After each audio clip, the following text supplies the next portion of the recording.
हो, तुम्ही मला म्हणत होते ना तयारी करून ठेव म्हणून मी लगेच तयारी केली. हो, आज तू खूप छान दिसतंय, पण आपल्यासाठी हा खूप आज आनंदाचा दिवस आहे ग मेघना. हो ना, किती दिवसाचं तुम्ही स्वप्न बघितलं होतं चांगली कार घ्यायची म्हणून.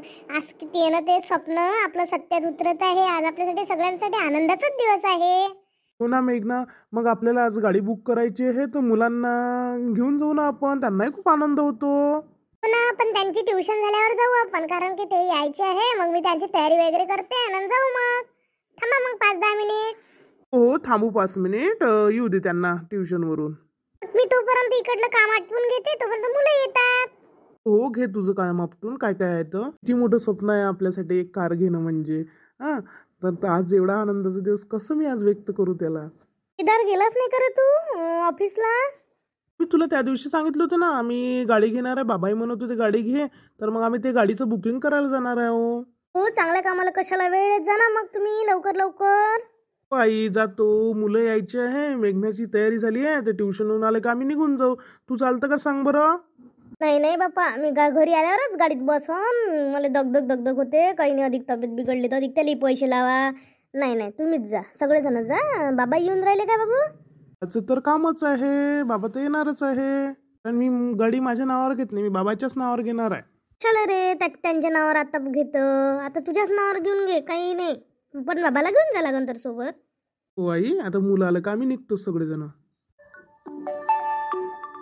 तेव्हा अमरचाही फोन आला. आता अमरलाही सांगतो मी गाडी घेते म्हणून. हा, बोल रे अमर, काय म्हणत होता. दादा, मला तुला एक गोष्ट सांगायची होती, खूप महत्वाची होती ती. सांगणार कशाला विचार करता तुम्ही. मी तुझा भाऊ असल्यावर काय विचार करायची गरज आहे. हा, तुला काही मदत पडो, काही काम पडो, मला फोन कर. मला सगळं तुझं दुःख कोणाला सांगशील तू. माझ्याशिवाय ऐकणार आहेच कोण तुझं. भावाला नाही सांगशील तर मग का लोकांना सांगशील का.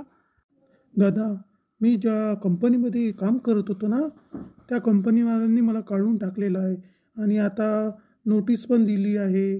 तर मग आता मला काही काम वगैरे काहीच नाही इकडे. मग इतकं टेन्शन कशाला घेते. मी आहे ना, मी तुला पैसे पाठवतो ना. आणि तू टेन्शन घेऊ नको त्याचं. आणि तुला जर तिथं जर राहणं जमत नसेल तर आपल्या घरी येऊन जर राहिले, काही टेन्शन नको घेऊ त्या गोष्टीचं. नाही दादा, तू पैसे काही पाठवू नको. तसंच तर आई बाबांना माझं खूप टेन्शन आहे. आणि दादा, माझा जॉब सुटला तेव्हापासून विशूची पण खूप तब्येत बेकार आहे. काय करावं काही समजत नाही आहे मला. मी काय म्हणतो, तुझं किती दिवस झाले तुझा जॉब सुटून. माझा जॉब सुटून 1 महिना झाला. मला वाटलं की ते डबल जॉईन करायला लावेल, पण आता तर काही आशाच नाही उरली. आता काही तू टेन्शन घेऊ नको, आपल्याकडे सगळं व्यवस्थित आहे. तू येऊन जा, मग आपण पुढं पाहू काय करायचं आहे काय नाही. आणि तू एकट्यानं काही टेन्शन घेऊ नको. आणि मुलाची तब्येत नाही ना बरोबर, तर मी तुला 50,000 पाठवून देते लगेच. आणि तू ते काय ते करून टाक. आणि अधिक काही पैसे पाठवा लागते का सांग. तू तुझं भाडं वगैरे द्यायचं आहे का. नाही, भाडं गिळं मी सगळे दिलेले आहे आतापर्यंतचे. आता फक्त 1 महिन्याचं राहिलेलं आहे. हो हो, पाठवून दे तू 50,000 रुपये. मग मी बघते कसं ॲडजस्टमेंट करायचं ते. बरं, काही टेन्शन घेऊ नको. आपल्याला काही एकच हे नाही आहे, आपल्याला दुसरंही काही त्याच्यावर तोडगा काढता येते. आणि त्या जॉबचं काही टेन्शन घेऊ नको. काही नाही, आयुष्यभर आता तुला करण्यात काही अर्थ राहिला नाही आहे. आणि त्याच्यात काही भागत नाही तुझं. आणि चालला आहे आपल्या गावामध्ये. काही नाही, आपण मस्तपैकी एखादं काही पाहू आणि टाकून देऊ. दादा मला किती समजावून घेतो. तो तसाही लहानपणीपासूनच खूप समजदार आहे. त्यानं मला कधी पण साथ दिली आहे. माझ्या प्रत्येक कठीण काळात त्याने माझी साथ दिलेली आहे.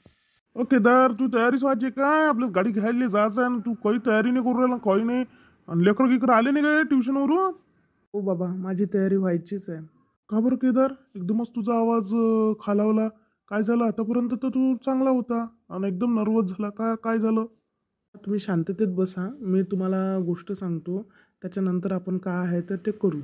बा, यात कोणतंही काही टेन्शन घेण्याची गोष्ट नाही आहे. हां, पण तुम्हाला आता समजून घ्यावंच लागेल. आणि आपला जो अमर आहे ना, तर त्याचं असं झालं का त्या कंपनीनं त्याला नोटीस दिलेली आहे. आणि ते लोक जॉबवर घेणार नाही आहे. खूप दिवस झाले तो प्रयत्न करत आहे बाबा. हां, पण आता कितीक दिवस असं करणार आहे. तर त्याचं काही जमून नाही राहिलं, त्याचा जॉब आता सुटला. तर मी तर म्हणतो त्याला आपल्या इथंच आणायचं आहे. आणि घरगीर बांधावं लागेल आपल्याला. एवढ्या जागेत काही आपलं होत नाही. तर मग आपल्याला पैसे पाहिजे ना, म्हणून म्हटलं मी म्हणत होतो आता की बा आपण काही गाडी वगैरे आता घेऊन आता कॅन्सल करू गाडी घेणं. अरे अमर, एवढे लेकरं आनंदित झाले, तुझी बायको आनंदित आहे, तुझी आई आनंदित आहे. मलाही असं वाटलं. कशाला कॅन्सल करता? आहे ना माझ्यापाशी पैसे लावून ठेवले आहे मी. केदार तुझ्यासाठी पण पैसे लावून ठेवले आहे, अमरसाठी पण पैसे लावून ठेवले आहे सगळे. आणि त्याच्यात होऊन जाते. घरे बांध काही करते, धंदाही टाकून दे. इतके पैसे आहे माझ्यापाशी, तू काही टेन्शन घेऊ नको. आणि आपण आज गाडी घेऊन घेऊ आपण. मी म्हटलं अमरला की मी 50,000 पाठवतो आज, तर मग आता मी पाठवून देऊ का मग त्याला पैसे? तू पाठवून दे. मी डाऊन पेमेंटवर आपण गाडी उचलून घेऊ आणि करून टाकू आपलं काम कम्प्लीट. की करू ना बाबा. मग कसं पैशाची कमतरता भासली नाही पाहिजे, कारण की आपल्याला ह्या गाडीगिडीपेक्षा महत्त्वाचं आहे आपल्या अमरचं सगळं व्यवस्थित करणं. कारण की अमरच्या इकडून काही उन्हामधलं काम होत नाही आणि इकडे काही त्याच्या लेवलचे जॉब आहे नाही. तर मग आपल्याला त्याला एखादा मोठा चांगला धंदा टाकून द्यावा लागते. तर आहे ना तेवढे पैसे? हे तू टेन्शन घेऊ नको. लेकराला तयारी करायला तुम्ही सगळेजण तयारी करा आणि गाडीले पाहाले जाण, बुकिंग करून टाकू आपण. त्या काही आईले सांगू नका. पहिलेच तर आईचं मन खूप आहे अमरमध्ये, आणि अधिक जर तिनं ऐकलं पहिलेच तर तिची तब्येत बरोबर नाही राहत आणि अधिक बिघडून जाईल. जोपर्यंत जेवढे दिवस सांगणं होईन आपल्याकडून तोपर्यंत सांगू नका तुम्ही घरात. ही गोष्ट ज्या दिवशी माहीत होईन त्या दिवशीची गोष्ट अलग राहील, पण आताच काही तिला सांगू नका. बाबू आपल्या अमरचे जेवण, पण अमरची लय चांगलं वातावरणाची सवय आहे ना, तर आपल्या इकडलं खेड्यातलं वातावरण सहन होईन का तिले? राहता होऊन जाते ते सवय इन्व्हायरमेंटची. तुम्ही त्याचं काही टेन्शन घेऊ नका. आणि आताही तिची तब्येत नाही म्हणते बरोबर, म्हणूनच मी त्याला पैसे पाठवले. तसे कमी पैसे पाठवत नव्हतो आता सध्या, पण ते एकदम महत्त्वाचं होतं ना. लेकराची तब्येत बरोबर नसल्यावर गरज आहे ना पैशाची त्याला. त्यानंही खूप दिवस सहन केलं. त्याला असं वाटलं की कंपनी करण बजाईन, पण त्या कंपनीनं काही रिस्पॉन्सच दिला नाही. काय करण तो तरी काय करणार आहे? आपल्याला समजून घेण्याशिवाय आता पर्याय राहिला नाही बाबा. त्यालाही समजून घेतल्याशिवाय आता पर्याय राहिलेला नाही आहे. हो ना, तर समजून घ्यावंच लागेल. काहू तुमची तयारी झाली नाही का? मला किती वेळची तयारी करून ठेवली. मुलंही आले, त्यांचीही तयारी झाली, पण तुमचं अधिकच सराचंच आहे. हो करतो. माझं तयारीला काय वेळ लागते का? घेतलं घातलं टी शर्ट आणि निघालो मी, आणि केला मी भांग की बस. केदार लवकर उरको, चला. मामा तुमची तयारी व्हायचीच आहे का? मी किती वेळची तयारी झाली. तुम्ही समोर व्हा, मी येते बाहेर. तोपर्यंत तुम्ही व्हा समोर. तिची समोर आपण जेव.